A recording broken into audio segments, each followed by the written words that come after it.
Os maiores custos, vai, vamos descendo ali o demonstrativo de resultado da União, né, que é a Justiça Federal.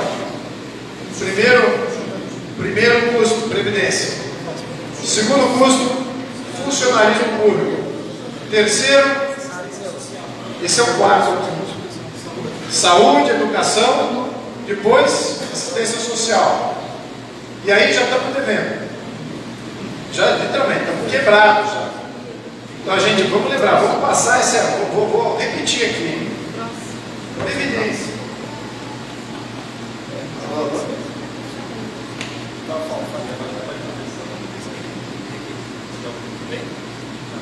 Alô? Então vamos lá. Aí está melhor esse microfone. Fiquei impressionado com a capacidade oratória dele. Falei, puxa, eu não falo tão alto assim.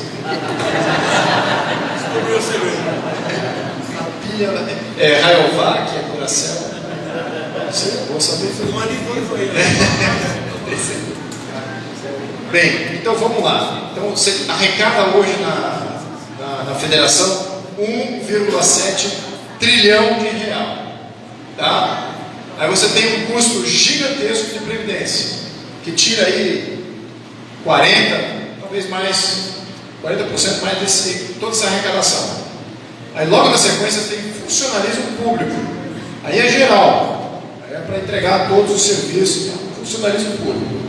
Depois você começa com saúde, educação e assistencialismo, e você está devendo daquilo que você arrecadou, na média, excetuando o ano passado, foi um ano de crescimento, que o Guedes fez milagres na nossa questão econômica, mas você sai devendo entre 100 e 200 bilhões de real. Mas, agora, vamos entrar aqui numa discussão, mas você vai ter que fazer a pergunta, peraí, e infraestrutura? E a defesa nacional? Como é que fica? O que fica com investimento em tecnologia, em capacitação de infraestrutura? Onde é que está isso? Não está! Não está! Aí você começa a entender outros problemas. Então quer dizer que a gente tem gastos além desses obrigatórios, que geram ainda um buraco maior ainda, fora juros e dívida, hein? A gente vai entrar lá. A gente vai entrar nisso. Então quer dizer que a gente tem despesas obrigatórias que assumem mais do que a gente arrecada? Sim. Quer dizer que a gente ainda tem despesas discricionárias de infraestrutura e de segurança nacional que vai além, muito mais além disso? Sim. Poxa vida, então temos que arrecadar mais. Vamos arrecadar muito mais. Precisamos de 80% de imposto de renda da classe média, no mínimo. As empresas não podem fazer lucro, não é isso? Para poder arrecadar, para poder suplantar todas essas necessidades, não é? Não, mas tem um outro mecanismo arrecadatório, qual que é? De quanto que é o orçamento federal? Ele arrecadou 1,7 trilhão, mas de quanto que é o orçamento? O orçamento é de 4,5 trilhões. Então, peraí, de onde vem essa diferença? Dívida. Então, todo ano é 100 bi, 200 bi, cada ano 200 bi, 200 bi, 100 bi, 200 bi, né? Entendeu? 10 anos dá 1 trilhão, né? Muito fácil você aumentar a tua dívida, endividamento.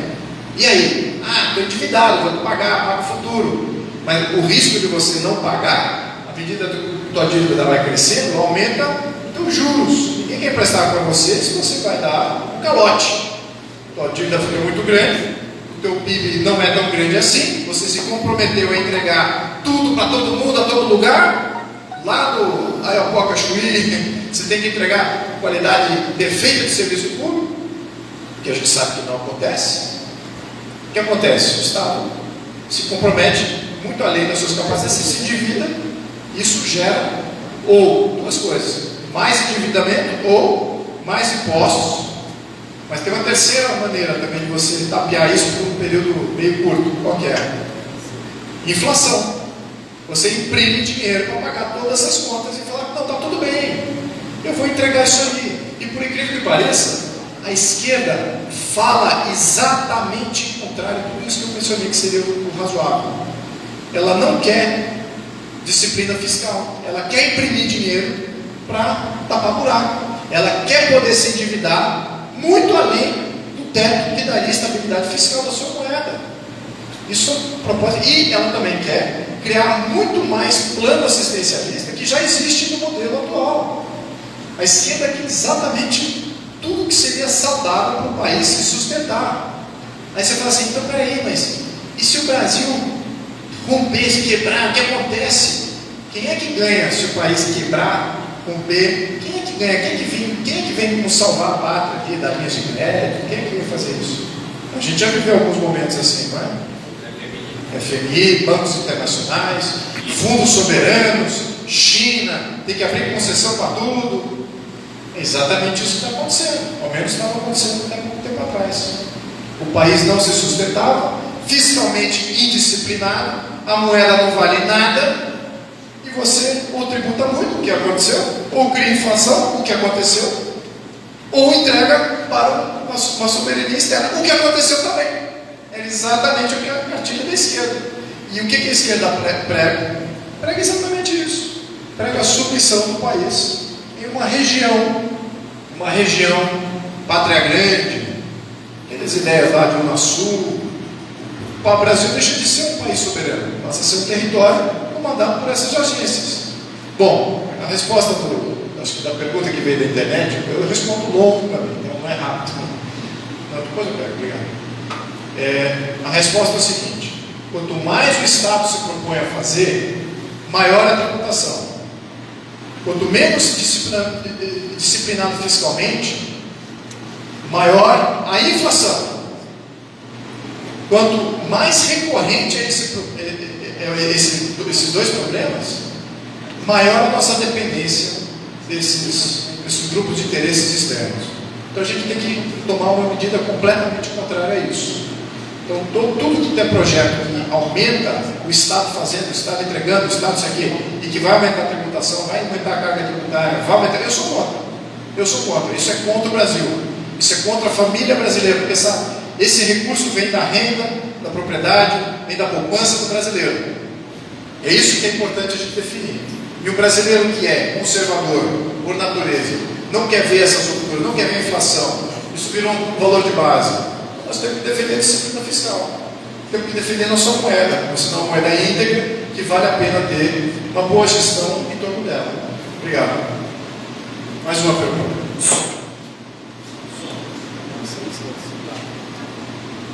Bom, eu vou falar sem microfone mesmo. O próximo é o professor Armando Alexandre dos Santos, esse aqui, né?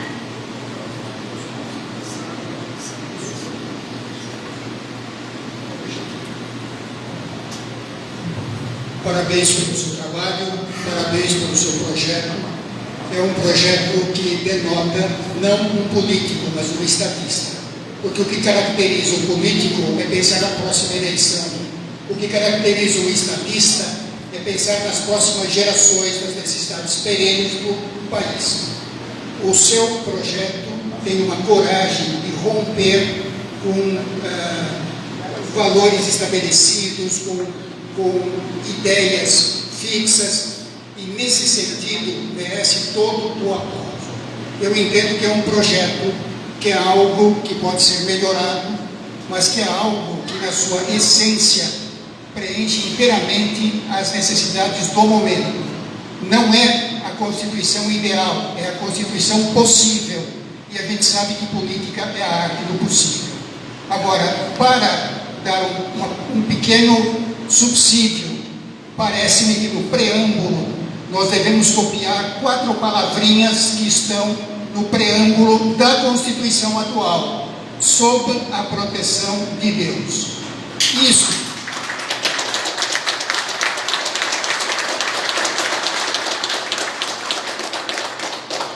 Com isso, deputado, nós mantemos uma tradição constitucional brasileira que vem, aliás, desde a Constituição do Império, que foi promulgada, dizia no preâmbulo, em nome da Santíssima Trindade.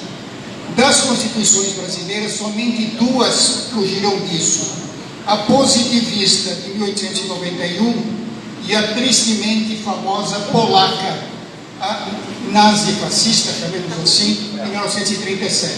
É a sugestão que eu tinha dado.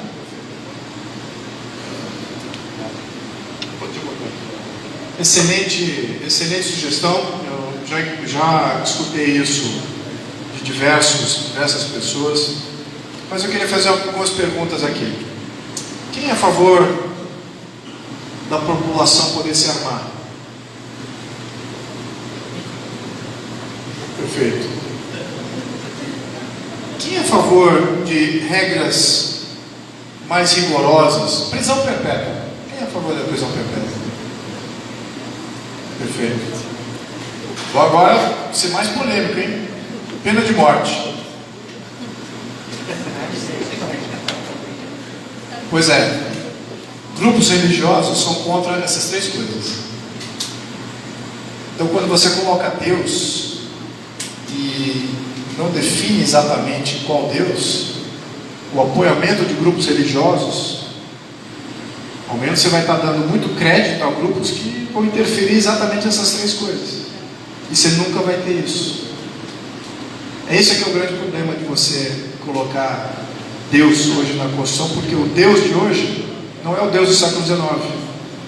A religião de hoje não é a religião do século XIX, século XVIII, do século I. O cristianismo hoje é definido por várias facções.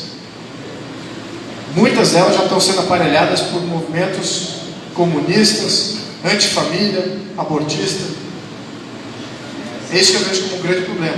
No entanto, eu tentei, na nossa humilde tentativa, que foi essa proposta, de tentar, no preâmbulo, ao invés de mencionar Deus, mencionar todos os valores das grandes religiões do mundo, que preservam a família, que preservam a sua identidade, a sua vontade, a sua aspiração como um ser divino. Existe alma dentro de cada um de nós, a sua consciência religiosa. Então, essa foi a opção. Eu não vou dizer não.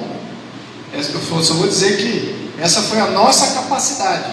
Nós fomos limitados no nosso uso da palavra portuguesa de achar uma alternativa à palavra Deus. Nós incluímos os valores formativos das grandes religiões, das grandes fés. Se isso não é suficiente, então fica aquele argumento, né? Deus satisfaz? Deus vai te dar essa proteção de verdade? Ou Ele vai te tirar muita proteção, porque algum grupo religioso vai ser valorado a palavra de Deus e vai falar assim: não, nós somos contra o armamento da população, isso é contrário aos desígnios de Deus. Como é que ficamos? Como é que o senhor... Eu gostaria de fazer essa pergunta, sinceramente. Nós debatemos isso 5 horas com os consultores. Se vocês tiverem uma proposta. As três coisas que você falou, se você procurar na Bíblia. Perfeito. Lucas 22, 36, concordo. fala sobre armamento. Sim. Tem mais outros casos que falam sobre matar a pessoa que está fazendo mal. Se você procurar na Bíblia, tem as passagens onde vai a favor de tudo isso. Algumas interpretação, mas quem é que domina o diálogo político? Você acha que o diálogo político hoje é dominado por pessoas que pensam assim? Os deputados lá, dos 513, eles pensam assim? A Bíblia tem lá, defesa do ser humano, não pode usar armamento. Se já pensasse assim, nós já teríamos votado em 3 anos, concordo? Nos últimos 3 anos. Então, é isso que é a realidade. A sociedade, isso é uma coisa que vem na sociedade. A sociedade ainda tem gente que vai para a igreja e que lá tem um padre que fala: não, nada disso. O problema é que a igreja está tomada por pessoas com cabeça muito liberal. Eu acho ótimo. O debate está aberto, não está fechado nisso. Podemos fazer dessa sessão só isso. O perigo também é que existe também o fato de pessoas que também usam Deus justamente para justificar, matar. Tem religiões que fazem isso. Então fica esse... Perfeito, exatamente. Então, é exatamente isso que a gente quis evitar. Não é uma questão de fé, uma questão de religião, nada disso. O nosso é muito mais fácil.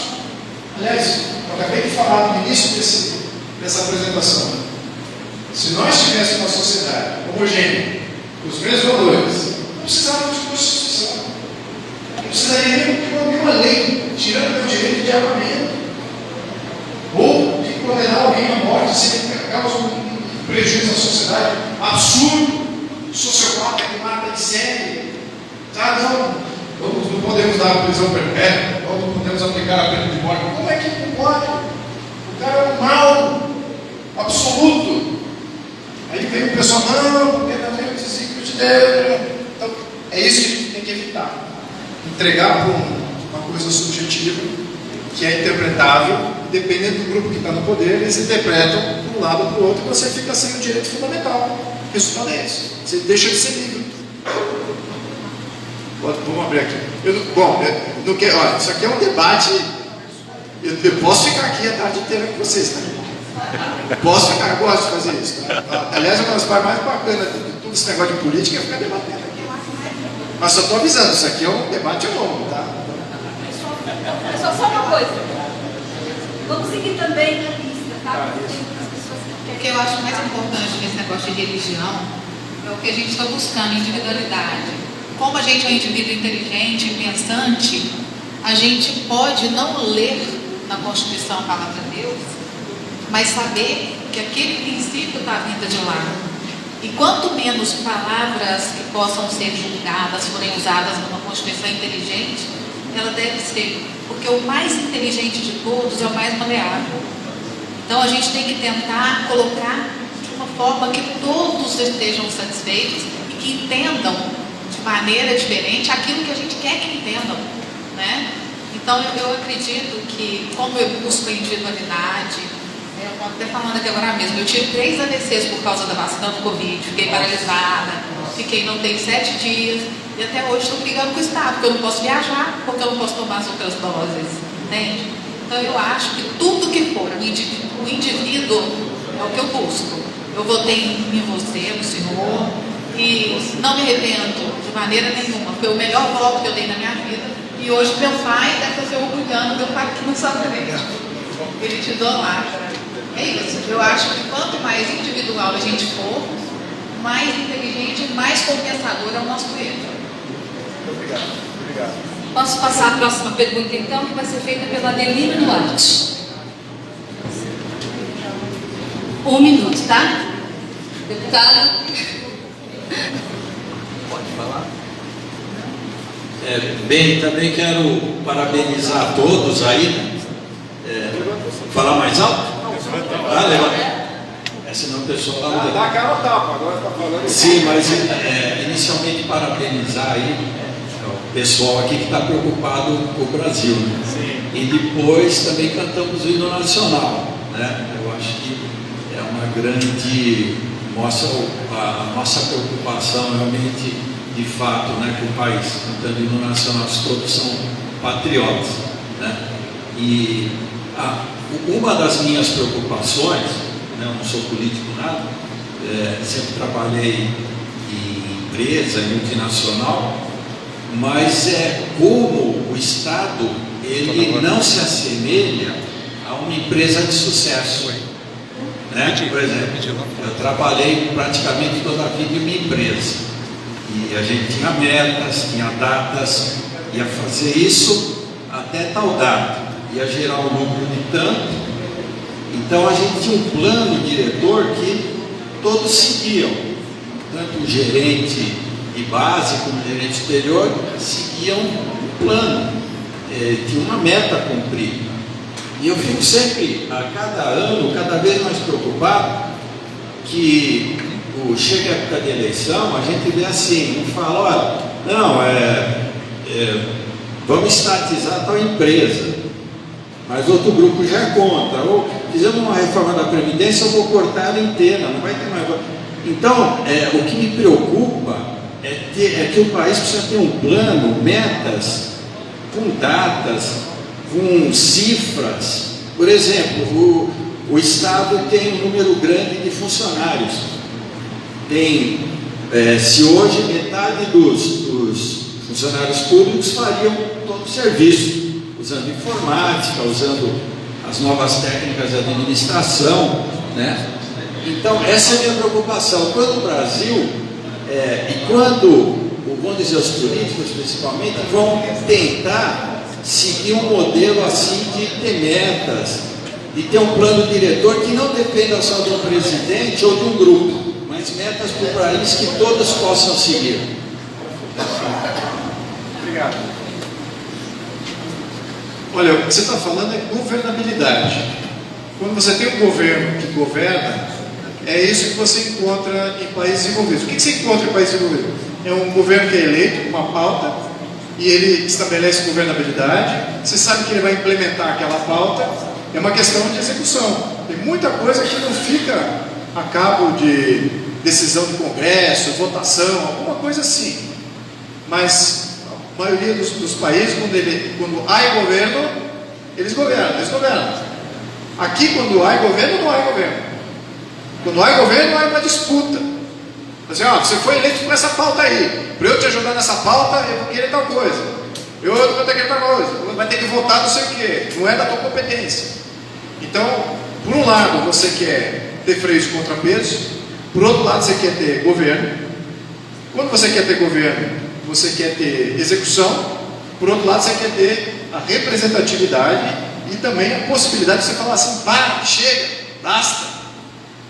Então, isso são princípios de um Estado de Direito de verdade, que sabe extrair o melhor do que o governo tem para entregar, tem maioria, tem sempre capacidade de você fazer governo, e essa entrega e essa execução não é uma execução ditatorial. O que nós temos aqui no Brasil não é nada disso. Alguém se elege, um parlamento fragmentado, não tem como fazer governo do parlamento, o parlamento é que manda, os 39 partidos ali fragmentados é o que manda, tem o poder de mando efetivo. Então eles fazem tomar lá da cá de tudo, absolutamente tudo. Eu já falei com vários líderes partidários, a conversa, o mais, diria que o mais honesto deles é bem, eu diria que aberto, assim: mas o governo não me deu o ministério, eu não vou apoiar a reforma da Previdência. O governo não me deu tal coisinha lá que eu pedi emenda parlamentar para a minha região. Eu não vou de jeito nenhum aprovar essa reforma administrativa que ele está querendo, está precisando. Essa é abertamente tomar lá da cá. E o modelo do Brasil é esse. Então, se não mexe no sistema partidário, no sistema eleitoral, que no fundo é mexer com a essência de entrada de pessoas ao poder público da forma eletiva, se você não está mexendo com isso, você não está fazendo nada. Você está lá propondo leis. Eu digo isso de experiência. Propus várias leis, vários projetos. Tem uma emenda constitucional até que está lá. Vai ter comissão especial para tratar dela. Eu diria que isso até é um resultado positivo para um deputado. Se eu fosse aqui falar das minhas grandes... fiz várias leis, fiz vários projetos, e tem uma emenda constitucional para mudar todo o sistema tributário. Poderia estar falando isso. Mas sou o primeiro a falar que isso aí é fugaz. Em um segundo momento eles mudam isso, porque o arranjo não é esse de governabilidade, de ter transparência e de ter essa cobrança mais direta. Então, não haverá isso que você falou, de você ter uma gestão quase que empresarial do governo, se você ainda está no atual modelo.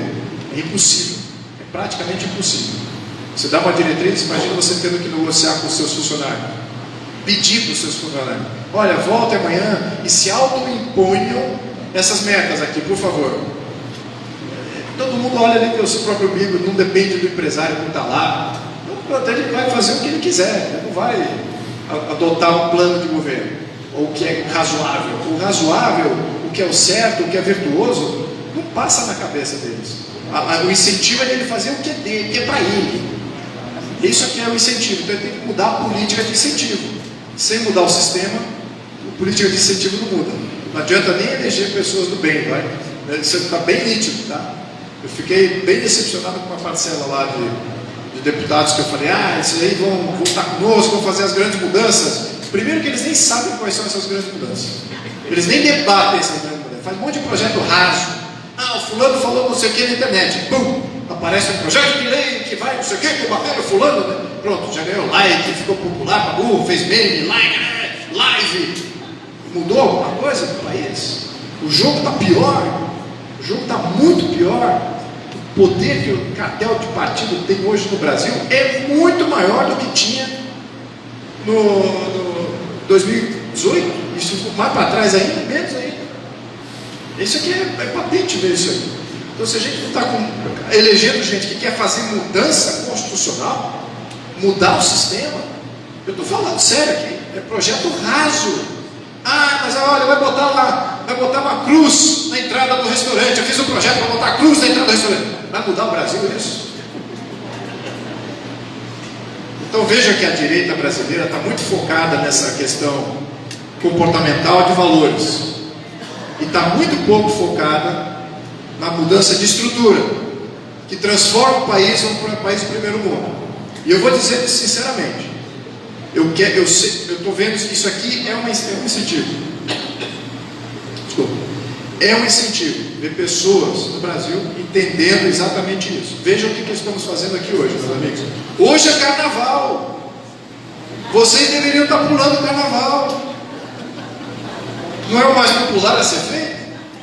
Vocês estão debatendo mudança constitucional no interior de São Paulo. Isso é um milagre. Isso significa que tem população no Brasil que pensa, que é individual, é indivíduo, o cidadão é um indivíduo. E ele está vendo exatamente isso que o senhor está vendo. O país não tem governabilidade. Qual é a saída? Vamos eleger candidatos melhores, mais honestos, mais patriotas? Ou vamos mudar o sistema? O que vocês acham? Vamos botar uma eleição aqui.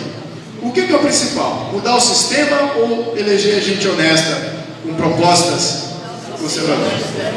Vamos lá. Levanta a mão quem acha que é mudar o sistema. Quem acha que tem que ser pela questão de valores? Somente valores. Somente valores. Somente valores. Temos um aqui. Igreja qual? Estou brincando. Desculpa, estou brincando.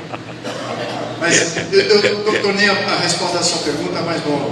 Mas ele está pontuando aqui num problema que vai ser recorrente, tá?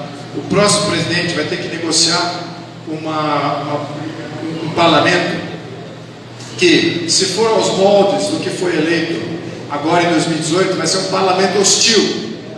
As chances dele ser impeachmentado é de 90%. Porque 90% dos partidos não é o partido do presidente.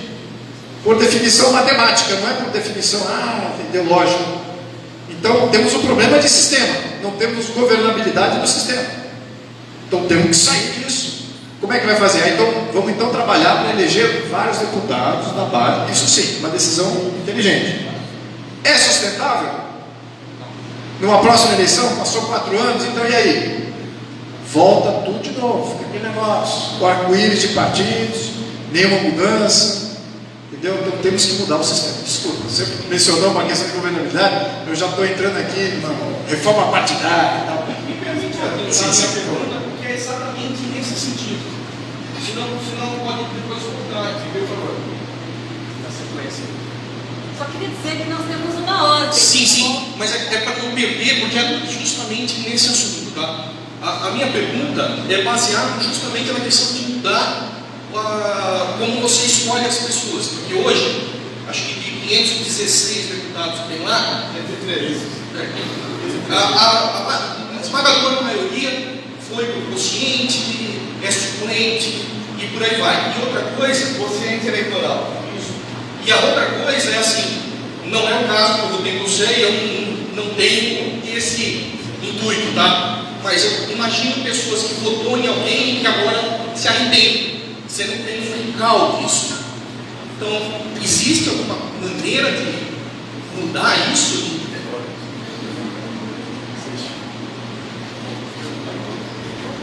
Obrigado. Olha, existe no atual modelo a única coisa que salva o eleitor que quer votar em alguém que de fato respeite as mudanças que o eleitor quer. Hoje em dia só existe a internet. É o único freio que existe. E mesmo dentro da internet, o ruído desse que violou a confiança do eleitor vai estar absurdo. Essa eleição, imagine o seguinte: maior fundo eleitoral da história. Maior fundo eleitoral da história. E agora, os deputados que eram do Centrão, que eram aqueles que sempre jogam fisiologicamente, para onde vai o poder, ele vai. Vai para a esquerda, vai para a direita, isso aí não tem ideologia nenhuma. Eles vão para onde está o dinheiro. Quem está comandando o orçamento. Só que agora eles comandam o orçamento. Eles não precisam ficar padrinhados com o presidente. Eles mesmos vão comandar o orçamento. Eles vão ficar padrinhados entre eles mesmos. O volume de emenda parlamentar que vai ter na mão do deputado também vai ser recorde. Assim como o fundo eleitoral. Então imagina o ruído de alguém que não é idôneo e que não representa aquilo que ele fala. E que não representa aquilo que o eleitor dele espera dele. Ele vai ter um poder midiático agora, de bombardear a internet com propaganda: eu sou o máximo, eu sou incrível, eu fiz tudo o que eu prometi, não rompi promessa nenhuma com ninguém. Ele pode tornar uma mensagem assim tão forte, tão presente e bem distribuída, que a verdade fica diminuída e ele se reelege. Esse aqui é o problema que temos. Então, hoje, o único freio que temos é a internet. Mesmo esse, o eleitor vai ter que peneirar mesmo, vai ter que peneirar e ver exatamente: olha, peraí, o cara fez assim, voltou assado, tem caso de rachadinha dele com fulanos e tais prefeitos, então vamos tirar esses fora. Você não vota mais nele, vou votar em outras opções. E quais são as outras opções? Tem que olhar com muito rigor também, que às vezes elas parecem que tem mais opções, mas é mais do mesmo, né? Eu acho que, por isso que eu acho que o Olavo de Carvalho fala muito bem isso. As ideias precedem as grandes mudanças. Então, uma das coisas que eu estou propagando aqui é a ideia, né? Você mudar o sistema e para onde? Pode ser através da Constituição nova, pode ser através de pressão e cada deputado começar a representar essas mudanças já, nessa atual Constituição. Também pode. Mas enfim, então, não tem freio contra isso que você mencionou, a não ser a internet hoje. No modelo futuro, o voto distrital ajuda muito. O voto distrital, ele tira do deputado, tira do representante essa necessidade de percorrer um território que não é dele. Ele cria vínculo do deputado com um território menor. Ele percorre a pé, uma cidade como Piracicaba. Onde é que eu estou? Poxa, pensando em tanta coisa fora aí. Piracicaba, Ribeirão, São Paulo. Vai comandar vários deputados aqui. Aqui teria vários distritos, 1 ou 2 distritos, no mínimo. Vocês teriam 2 deputados federais eleitos por essa cidade, se fosse igual distrital. Então isso não é bom para a cidade? Isso é bom. Isso é bom. Você cria uma referência local, um diálogo muito mais próximo. Então é esse modelo que a gente precisa ir. Só que o deputado de hoje, ele depende da máquina pública via emenda parlamentar. E ele tem um fundo eleitoral absurdo. O quociente eleitoral. Então, o quociente eleitoral, ele vem como uma tentativa de... Quem trabalha com mecânica aqui? Mecânico? Olha aí. A diferença do voto distrital e o voto proporcional, que é o atual, o voto proporcional é um carburador. E o voto distrital é uma injeção eletrônica. A injeção eletrônica é direta a conexão. O eleitor e o eleito e o eleitor estão sempre conversando. Está sempre conversando. Ele é mais um que está aqui nessa sala. O voto proporcional é um carburador. Ele precisa de X de válvulas para ele dar certo. Senão ele começa a pipocar. E é isso que é o sistema atual. Então aí vem coeficiente eleitoral, cláusula de barreira. Tudo isso é para tentar corrigir os erros do sistema proporcional. Ajuda? Ajuda. Mas é uma ajuda não natural do sistema. Isso vem em decorrência da falência do sistema. Certo? Teste de som, senhor. Som. Maravilha. Você está mais fraco aí. Você que fala mais alto que eu. É verdade, gente. Agora, tinha me pedido para fazer uma parte, mas eu acho que... Qual é o seu nome? Alaor. Eu pedi uma rápida parte. E logo depois, quem vai falar, quem vai dar pergunta é o Rafael Leite, tá? esse impasse.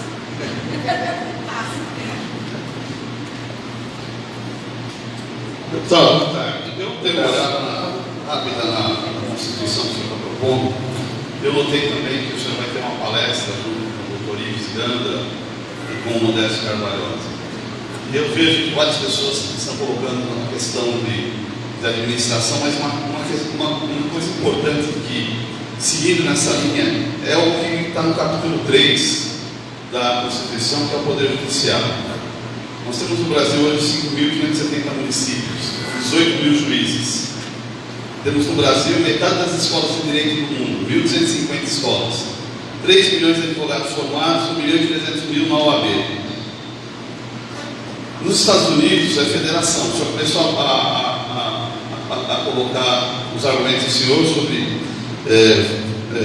deixa eu ver aqui, então, sociedade com o governo, na missão de proteger a nossa soberania e garantir a integridade individual, necessidade de descentralização e federalismo pleno. Eu estou totalmente de acordo, né? O que me preocupa hoje em dia são duas coisas: o ESG e os nossos juízes. O juiz hoje ele faz o que ele quiser. Nós reclamamos do nosso Supremo, mas o nosso problema não está no Supremo. O nosso problema está na base do nosso judiciário. 18 mil juízes que soltam quem eles querem, prendem quem eles querem, fazem o que eles querem, não seguem a lei, e na pior das hipóteses eles são colocados em disponibilidade, ou seja, são aposentados com aposentadoria integral. Eu não vi na Constituição Libertadora nada sobre como é colocado esses juízes. Por que a gente consegue no estado de Geórgia, por exemplo, nos Estados Unidos, em que a gente pode votar nos juízes? Pessoas ilibadas, pessoas conceituadas. Com isso, a gente já resolveria outros problemas. Eu vi sobre o voto distrital, que acho que é uma questão que resolve o que nós estamos discutindo. Aí, não vai ser, o que vai ser, não vai ser. Mas a questão do judiciário é central, porque não adianta. Eu sou cristão, eu nasci numa igreja protestante, eu nasci como protestante, defendo isso tem mais de 50 anos, então eu sei do que eu estou falando. Não adianta colocar Deus na Constituição se um juiz pode pegar e regular qualquer coisa que ele quiser. Por que não? Eu sei que o doutor Modesto Carvalhosa e o doutor Ives Ganda não pensam dessa forma, porque eles se protegem de uma certa forma. Hoje, a Constituição, artigo 94, diz que 1/5 do que é colocado para o pessoal das Cortes Supremas tem que ser de advogados. E o artigo 133 diz que o advogado é inviolável. E graças a Deus isso não se encontra nessa Libertadora. Espero que não vá parar lá. Mas por que não é uma sugestão e uma questão a ser questionada ao senhor? Agora, findando essa minha longa expressão, por que nós não elegemos os nossos juízes? Colocamos uma imposição de que eles têm que seguir a lei. Perfeito, obrigado. Bem, nós debatemos isso, viu? Nós debatemos. O que ele está falando é muito interessante. Na mudança do judiciário, tem duas grandes mudanças, né? Primeiro que você, para ser juiz do Supremo ou dessas instâncias superiores, você precisa ser um juiz. Então ele valoriza a carreira de juiz. Não está aberto a qualquer um como é hoje. Bota lá um advogado de partido, bota lá um fulaninho qualquer que nem passou em exame de OAB, ou exame de juiz, e bota ele como juiz do Supremo. Então, a gente faz um crivo de qualificação. Se você é juiz, primeira instância, você pode ir para as instâncias superiores. Então, esse é o primeiro crivo de seleção que já tem lá. Aí você fala o seguinte: concordo com a ideia, que já existe, não preciso nem concordar com a ideia, concordo com a prática de eleger juiz. Só que tem dois mecanismos aí. Tem o de eleger juiz e tem o de revogar o mandato dele. Você pode fazer as duas coisas.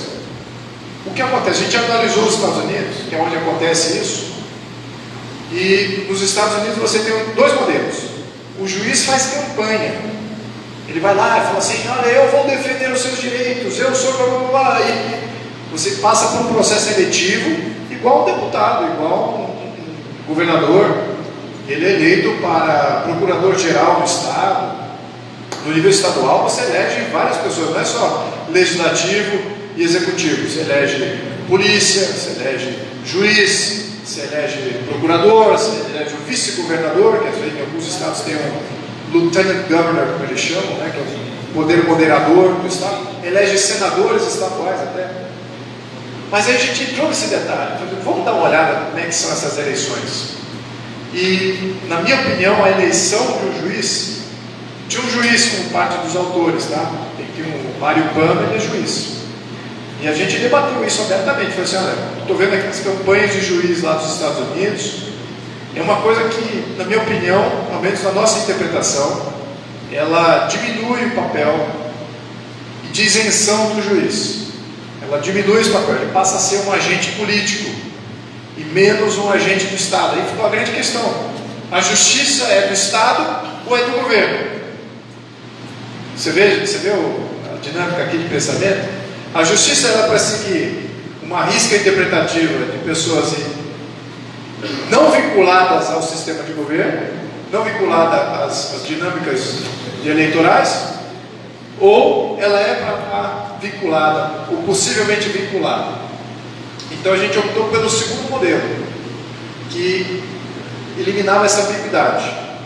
O segundo modelo, como é que ele funciona? Você escolhe o juiz, nos mesmos moldes que são escolhidos hoje, claro que com crivos diferentes. A gente criou um crivo muito maior, muito mais, até para você entrar no poder judiciário, o teu crivo é maior, a seletividade é muito mais difícil.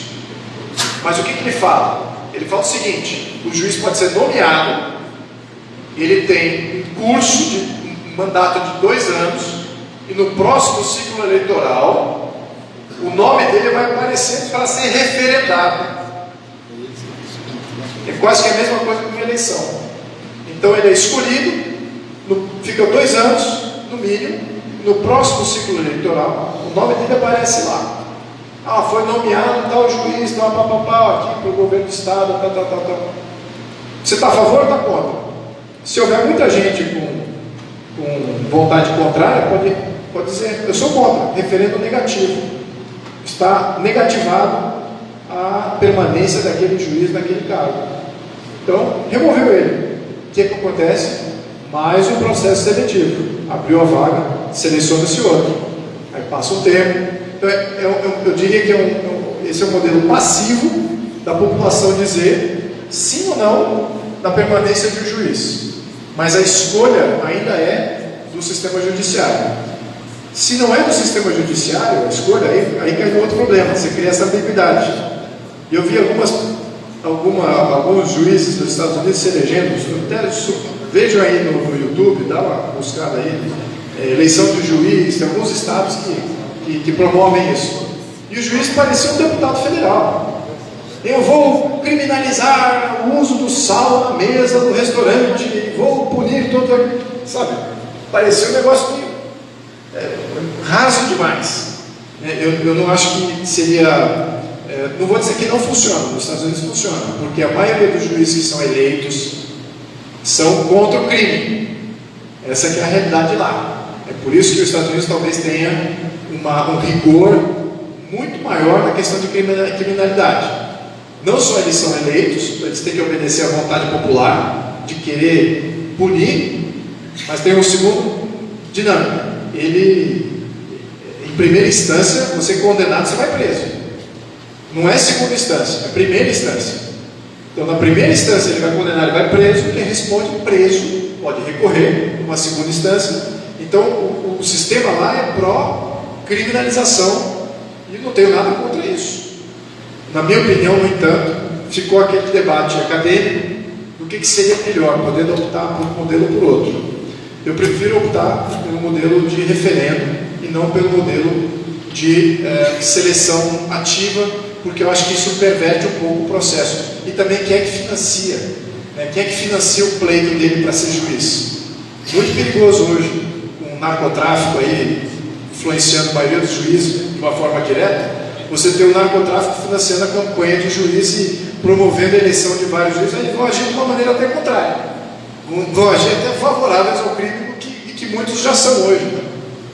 Então, se ele não aplicar a lei, naturalmente ele tinha que se deixar. O grande problema é que os investidores não aplicam a lei, eles pegam o direito para achar na rua, eles gostam de fazer. Ou seja, qualquer coisa que o nosso presidente fizer, o deputado fizer, o que vai acontecer? Alguém entra no judiciário, primeira instância, pode pedir impugnação, que já aconteceu várias vezes. Eu sou contra proibir as coisas, mas isso não podia ser nem admitido. Esse é o nosso problema. Sim, aí que está. Na Constituição Libertadora, além de você fazer um referendo automático, você pode fazer via iniciativa popular uma iniciativa contra aquele juiz. Então isso é possível também, independente do tempo automático ali de você fazer um referendo do nome dele. Então você está dando já essa abertura de iniciativa. E só lembrando que esse detalhe aí já existia na Constituição de 1824, tá? A gente eliminou isso da Constituição de 1824, não é nada novo. Funciona. Então, sou bem favorável a isso também. Só achei que a eleição podia ficar fora nesse momento. Obrigado.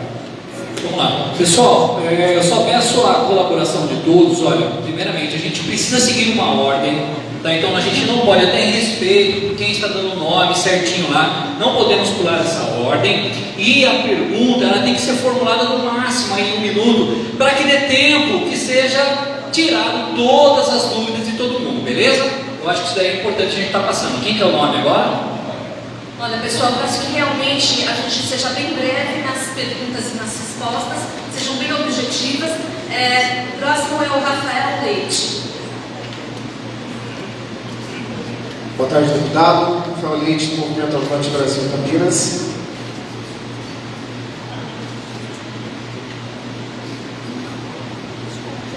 Maravilha. É um prazer, deputado, mais uma vez, tá? Deixa aqui expresso meu orgulho pela sua persona. A minha pergunta é uma pequena extensão do que o nosso companheiro falou. Hoje nós temos uma Constituição, vamos titular como não tão eficiente. E essa proposta, esse projeto é de uma Constituição, dizemos assim, mais eficiente. Como, com essa proposta, esse projeto, está previsto em fazer ela ser funcional diante de uma Constituição ineficiente, não funcional que a gente tem? Quem garante que vai funcionar a Constituição hoje seria STF, né? Então, assim, com o seu projeto, com essa proposta, qual garantia, o que forçará essa nova Constituinte a funcionar? Porque se tem uma Constituição mais fraca, não funciona, um pouco mais eficiente, por como ela deveria funcionar? Bem, vou deixar claro aqui que até o que o imperador Marco Aurélio falou no Império Romano, ele falou assim: tem que fazer menos melhor. Então, quando você é capacitado em fazer menos, a tendência é de fazer melhor. O que essa Constituição faz? Ela define o que é competência do poder da União. Ela define isso bem claramente e deixa a julgo dos estados e municípios todo o resto. O fato de você estar transferindo competências e mais liberdade para os estados e municípios significa que a tua cobrança não é lá em Brasília. A ineficiência está toda aí. O vácuo de saber o que é bom, o que não é para a população, está em você depender de Brasília. Só que Brasília não tem que atender a tua necessidade local aqui. Quem atende a sua necessidade aqui é o prefeito, é o governador, muito mais próximo. Então você tem que capacitar eles para que eles se entreguem exatamente o que eles propõem se fazer. E que a sua cobrança seja de fato válida. Você tem o poder de impeachar, de fazer uma iniciativa popular, de você fazer um referendo local, estadual, federal. Tudo isso vai ser possível. Então a eficiência vem da cobrança. E ao mesmo tempo, vem do fato de que a União, que hoje está fazendo tudo para todo mundo, ela é totalmente ineficiente. Ela custa muito caro e é uma ineficiência absurda, fora que ela não escuta. Vocês aqui podem ter uma demanda local extremamente premente. Para fazer valer que alguém lá em Brasília vai escutar vocês, é sempre por esses caminhos tortos. Eu conheço fulano que bota isso lá na mão do ministro, e o ministro vai botar uma vírgulazinha lá e vai dar uma coisinha aqui para Piracicaba, ao menos para o norte de São Paulo. É por exceção. E pressãozinha assim de quem é quem você conhece. Então, o modelo não pode ser esse. O modelo da União, hoje o modelo da Constituição de 88, ele suspeita, não é medo, ele tem suspeição dos estados e municípios. Então, aí que está. O grande debate é o seguinte, e fica até um debate aqui para vocês. Vamos fazer então, se a gente não confia nos estados e municípios, vamos fazer uma grande poupança de recursos, de tempo e de dinheiro. Vamos eliminar os prefeitos, os vereadores, os deputados estaduais e os governadores? Quem é a favor disso? Vamos eliminar essa classe política? Quem seria a favor? Quem seria a favor de capacitar os prefeitos, os deputados estaduais, os deputados, em detrimento dos federais? Quem seria? Eu seria.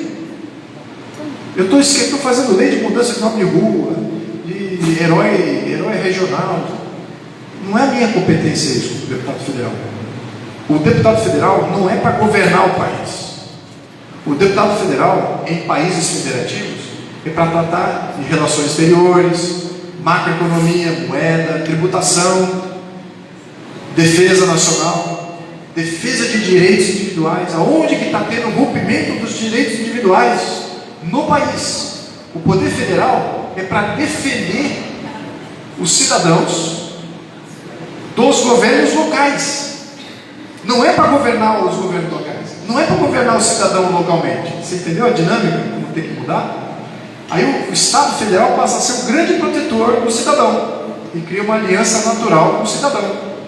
E os poderes de governo, que é o Estado e os prefeitos, esses se governam.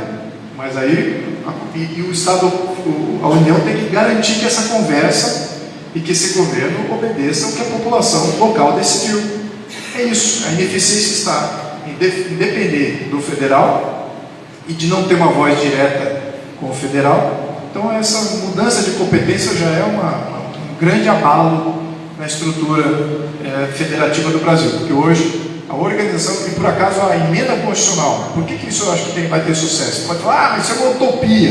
Muito bem, eu fiz uma proposta de reforma tributária que fala exatamente isso, que fala que os estados e municípios vão poder cobrar impostos para se autogovernar e não depender mais dos repasses federais. E teve ampla adesão dos deputados federais. Então isso já é factível. Essa realidade está aí, ó.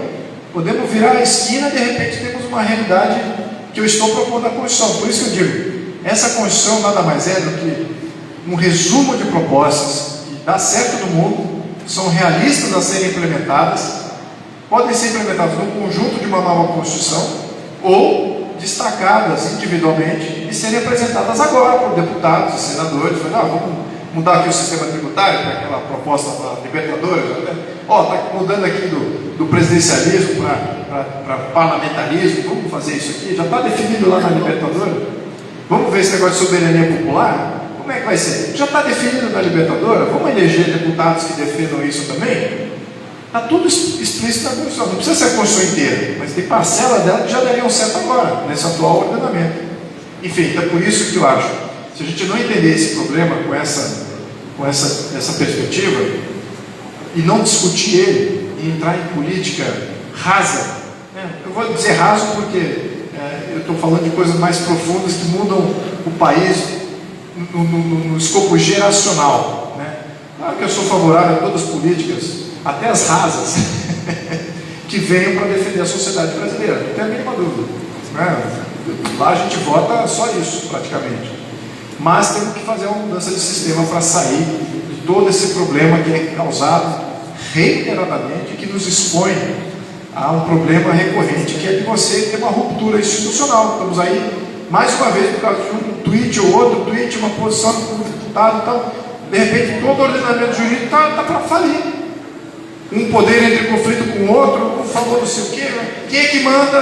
Não tem recurso. Então como é que fica? 142. Você vê como é que é frágil o nosso modelo? Enfim, espero que tenha respondido. Tá? Nossa Constituição ela faz isso. Ela muda essa perspectiva. E a população manda muito mais. A eficiência vem daí, vem da cobrança. Agora, naturalmente, é o Rodrigo Cross, tá bom? E eu gostaria da compreensão de vocês, porque nós temos espaço só para mais 2 perguntas. Eu vou seguir a... Mais 30 perguntas só? É por causa da sala, tá bom?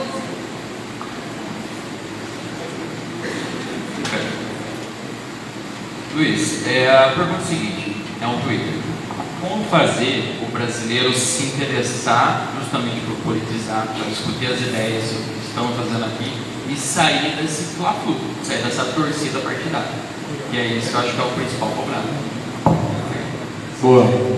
Bom, primeiro, eu acho que é natural de torcer para um lado ou para o outro, para um partido ou para o outro.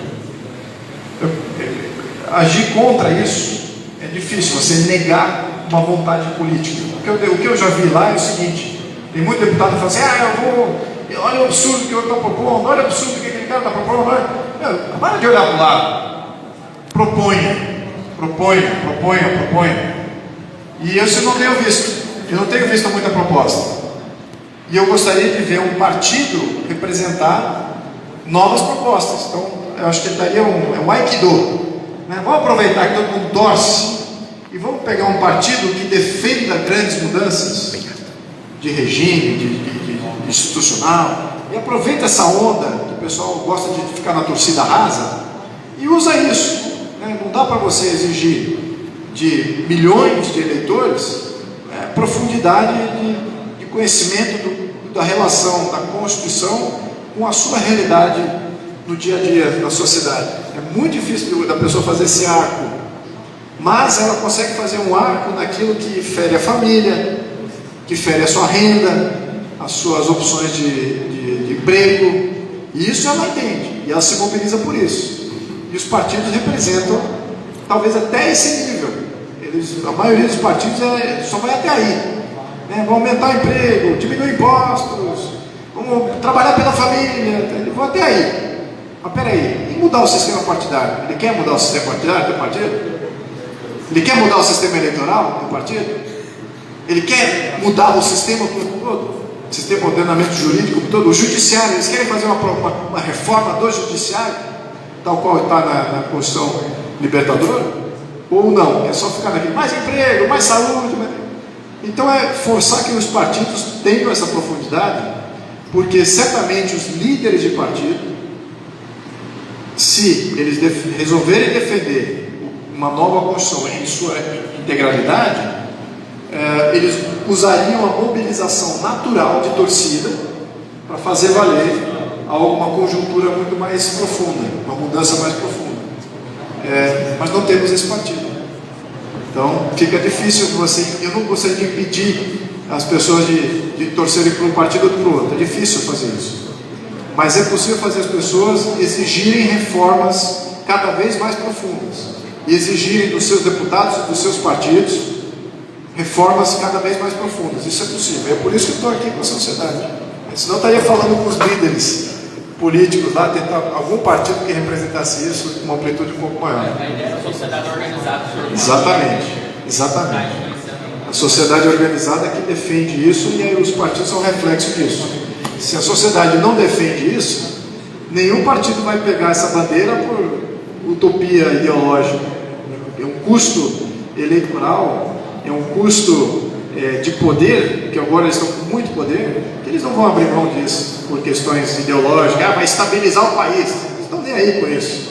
Estão nem aí com esse debate de estabilização do país, criar mais freios e contrapesos, da transparência. Não estão nem aí com essa discussão. É tudo raso. Não quero trazer pessimismo, quero trazer realidade aqui para vocês. Já dado o adiantado da hora também, nós vamos ter espaço só para mais uma pergunta, que é para o próximo inscrito. No entanto, nós temos sempre um canal aberto com o deputado Luiz Felipe, através das nossas redes sociais e também da Constituição Libertadora, www.constituiçãolibertadora, sem tio e sem cedilha.com.br, Constituição Libertadora. Então, aqueles que não conseguiram fazer, nós só temos mais 15 minutos na sala, tá bom, Luiz Felipe? E a próxima pergunta e a última é do Dr. Sérgio Matheus Nogueira Garcês. Deputado Luiz Felipe, meus cumprimentos como sempre, estamos procurando acompanhá-lo. uma coisa espontânea que eu gostaria de fazer, minha pergunta muito rápida é: dá gosto de ouvir Vossa Excelência e votar em Vossa Excelência. Dá gosto. Como brasileiro, de ver o seu preparo, né, boa parte desse preparo da família Reis Bragança, enorme parte certamente é mérito seu, mas que alegria poder tê-lo aqui. Que alegria, que satisfação, né? Sérgio Matheus Garcês, advogado aqui da região de Campinas. Pergunta, deputado, é a seguinte: o senhor estava falando agora há pouco de voto distrital, que há uma pequena parcela lá no Congresso de apoio dele. Uma questão que não foi ventilada aqui é a questão do parlamentarismo. Como é que está a situação? Eu ia fazer uma outra pergunta sobre o sistema, resolvi abduzi-la e resumir nesse foco. Parlamentarismo. Hoje, como a eleição está tendente a ter uma maioria conservadora novamente, será que nós vamos ter chance no parlamentarismo? O parlamentarismo é uma excelente forma de governo, a meu ver. É isso que eu ia perguntar. Obrigado. Perfeito. Olha, esse debate, infelizmente, ele está com uma luz não muito positiva no momento agora. Por quê? Aí vocês me respondem, por que o debate sobre mudança de regime, de um modelo, desse atual modelo, que não é mais presidencialismo, para o parlamentarismo ou para o semipresidencialismo, por que isso é negativo? Por que ninguém quer escutar esse debate até agora? O que vocês acham? O povo gosta do Bolsonaro. O povo gosta do Bolsonaro. A narrativa está na mão da esquerda. Todos os órgãos e instituições. Perfeito. A população percebe que o debate de mudança de regime do presidencialismo para o semipresidencialismo ou para o parlamentarismo afeta a eleição do Bolsonaro. Quando que o debate já foi pautado para 2030. Ou seja, se houver uma mudança, uma proposta de mudança de regime, não vai ser para agora, vai ser para 2030. Essa que foi a proposta. E a proposta que a esquerda e todo o estamento burocrático está defendendo não é o parlamentarismo. Eles não estão defendendo o parlamentarismo, estão defendendo o semipresidencialismo. Essa que é a esquerda, os juízes, eles estão muito dentro dessa questão de semipresidencialismo. Eu, particularmente, sou contra o semipresidencialismo. Vamos citar alguns nomes aqui, o porquê que o modelo pode se perverter, sobretudo nesta Constituição de 88. Por que ele é um problema? Porque nós, como deputados, conseguimos alterar a Constituição rapidamente. Quantas mudanças constitucionais tivemos desde 88? Você sabe o número? 120. 4 mudanças constitucionais por ano em média. Olha o absurdo disso. A Constituição do Império foi alterada uma vez. A Constituição dos Estados Unidos 2 vezes, com 17 emendas, né? Criou 17 emendas em 2 momentos diferentes. A do Japão, de 46 para cá, 0. Da Venezuela, quantas constituições teve na Venezuela? Recorde. 27 constituições. A segunda, Bolívia, teve 19 constituições. Então a gente não está tão mal com 7, né? A gente não está tão mal assim, mas estamos mal pra caramba para um país desenvolvido. Estamos mal pra caramba. Mas a realidade é essa. Então eles podem mudar ou alterar muito facilmente a Constituição. Muito bem. Então, se você vai para o semipresidencialismo, qual é o maior problema do semipresidencialismo? Você elege o presidente e ele nomeia para o legislativo. E o legislativo passa a ser o governo. Aquele que ele nomeou passa a ser governo. E ele passa a ter o controle do legislativo. Alguém está vendo aqui o problema? Já estão vendo o problema surgir? Um nomeado do presidente passa a controlar o legislativo. Espera aí, e a separação dos poderes, como é que fica? E foi exatamente isso que foram os problemas do semipresidencialismo recorrentes. A maioria dos países que tem o semipresidencialismo, os que dão certo é porque são mais parlamentaristas do que presidencialistas. Os que dão errado. É isso aí. Exatamente, é o mensalão sem dinheiro. Não precisa cooptar, seja por sistema, seja coopta. Vou dar um exemplo aqui. A Alemanha nazista. Ela era semipresidencialista e aí virou presidencialista. Né? Assumiu os dois poderes ali.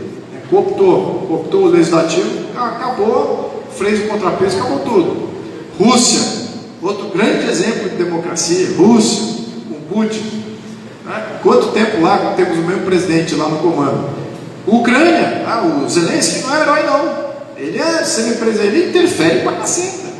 Domina a questão legislativa, já interferiu nos outros partidos, já acabou com a imprensa livre, também não é flor que se cheire. Outro semipresidencialista, o país está logo assim, a Bielorrússia, uma ditadura semipresidencialista.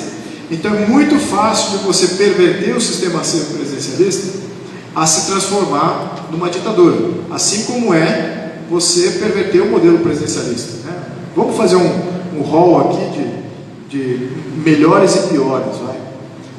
Na minha acepção, eu acho que o modelo parlamentarista, com um presidente com competências bem definidas, o que não é o caso da maioria dos modelos parlamentaristas, mas é um presidente eleito diretamente, com competências bem definidas de defesa nacional, diplomacia, Receita Federal e da questão de justiça. Ele tem essas 4 competências. Então, essa é a competência do presidente, né? O chefe de Estado. Depois você tem um chefe de governo que vem eleito também. É dupla eletividade, 2 eleições diferentes aspectos do poder executivo.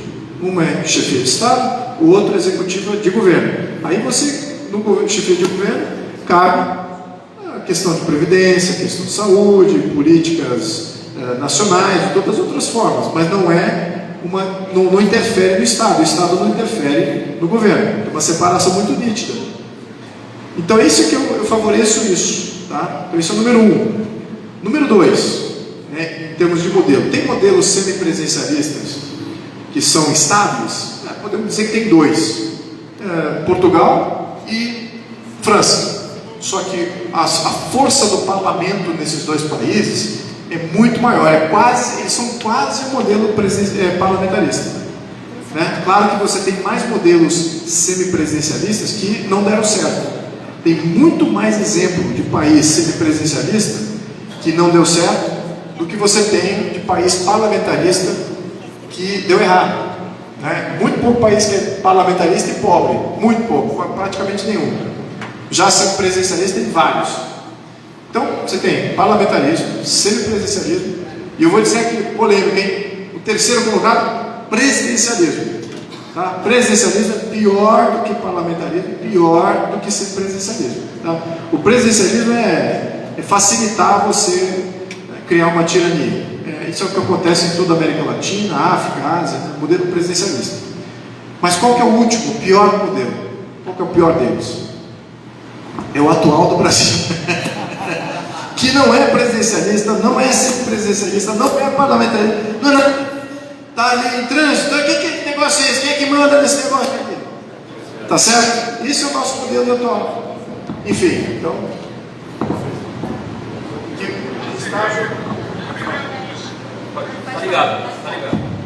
Em que estágio a gente está no debate? É muito inicial. E não acho que vai ser qualquer proposta que seja feita agora vai lograr sucesso dentro do contexto pela Câmara. Eu acho que a população tem que se engajar nesse tema e não negar. Não adianta negar. Negar errou, negar perdeu. Por quê? Todo mundo já tem consciência que nós temos que alinhar o sistema de acordo com quem detém o poder. Quem detém o poder hoje é o parlamento, é o legislativo. Se furtar a essa realidade, se está se impedindo de um debate, fala, não quero presidencialismo. Isso não existe mais. Então você quer dizer que você quer o atual modelo. O atual modelo não funciona, tem problemas aí. Então a gente tem que ser um pouco mais maduro do que a maioria da população que acha que é contra o Jair Bolsonaro, é contra a direita, é contra os conservadores. Não tem nada a ver esse aspecto. Se a gente jogar isso para o futuro, além dessa questão eleitoral, a gente talvez comece a ter mais clareza, talvez de fato fluir com o debate. né? Então, só queria pontuar isso. O debate de hoje está muito tingido por esse ciclo eleitoral que acha que a gente está debatendo um modelo que vai afetar agora as próximas eleições, e não é o caso. Tá? Enfim, essa é a resposta. Só mais 10 perguntas, tá?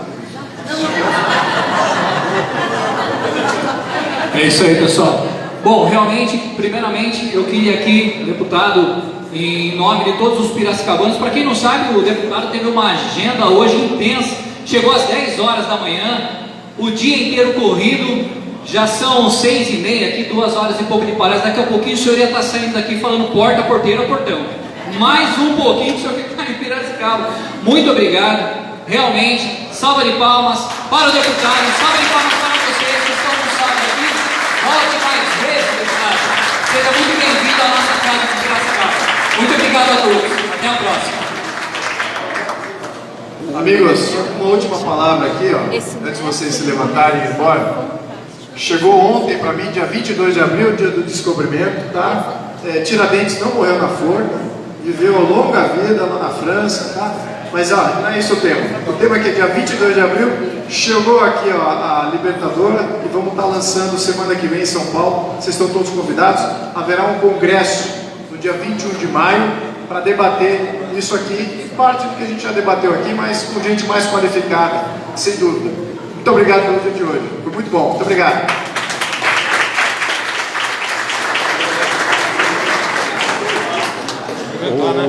É isso aí, pessoal.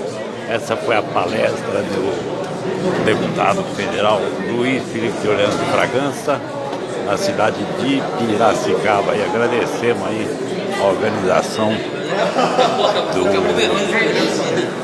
do movimento aqui de Sorocaba, Resende. Um abraço a todos.